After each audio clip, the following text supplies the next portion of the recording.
So for my civic engagement, me and my other teammates on the track team always help out with the Scranton Half Marathon. And each year, I think we get assigned mile 9, but it also might be mile 11 we might have had last year. But either way, we're always deep in the trails. And our main thing is helping out at the hydration stations. So one of the main things is obviously what the hydration station is. We provide them with the proper amount of fluids that are needed throughout the race. And being an AAT student, I've kind of come to realize how important it is for them to keep hydrating throughout this race. It's not as short of a race as they think they are. It's a lot longer than most people think. I mean, it's not a full marathon, but still, hydration is very key. Even if it was cold, because this year it was pretty chilly, even last year. But even though it's cold, hydration is still very important. And so are electrolytes and keeping them up, and that's also a part of our station. So when we first get there, we start off with setup. So we'll walk into the woods and begin setting up all the tables. We have about 6 tables that we set up. And they get divided into stations. So the first station will be all water, and the second station will be all they call it the goo, and it's really just an electrolyte mixture that goes into the water. So we get like a bunch of gallons of water and a billion cups. And so we'll first set up the table with all the empty cups, and then we'll begin by pouring all the water into all the cups. And then the other station will start with pouring the goo into the jugs and then putting them into the cups. And then so once those are covered, everyone will take a few cups from different stations. Typically, they start with the goo in the front, so the runners know where to take from, because most of the runners don't like the electrolyte mixture. So they'll know at each station the goo comes first and the water comes last, so they won't take the wrong fluids that they want.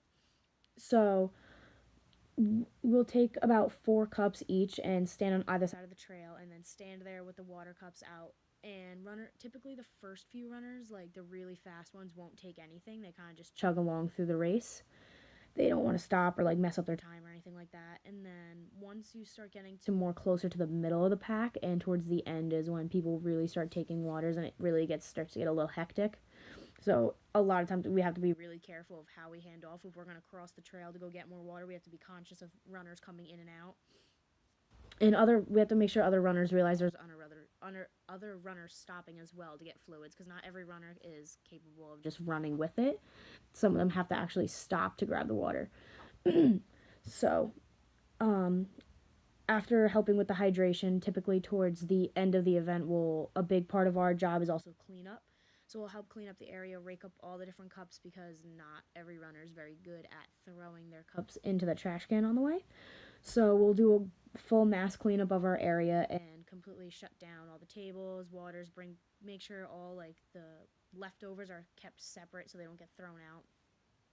And then some athletes are sent to a couple different areas, like two. Some people go a little bit ahead of us, and some people stay a little bit behind. And their main goal is to help direct some of the areas, because there are a few weird turnarounds in the trail. So it's important to make sure that the runners follow the right path and don't get lost, because we are pretty deep in the trails where our station is.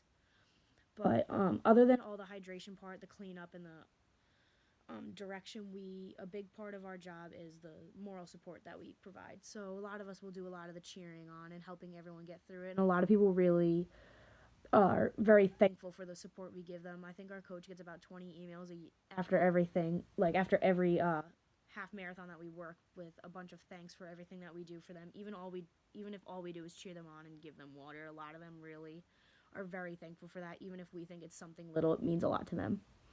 And yeah.